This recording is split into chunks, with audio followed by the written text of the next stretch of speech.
Buongiorno, Don Nocio. Buongiorno, cavaliere. Signora, caccia la lista che ti mi hanno dato sul tavolo. E poi una varie cartoline. Gli hai scelto che sono taffuriano uno, una di Napoli, una di Capri e una di... aspetta, ecco di Positano. Io postavo con lei.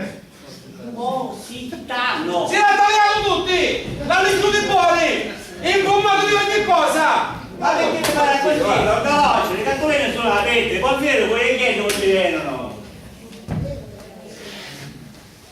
Signore, non è un caso che lei ci fa un riassunto del destinatario, un po' di discrezione, no?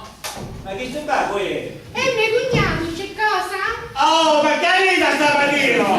Oh, siete imbarazzi! Uno fa il prego e ci pare che io mi ammisco dei fatti so. Che mi interessa il mio, dove ci scrive tuo figlio? Il mio ci può scrivere magari d'America. Cose di pazze, ma cose di pazze!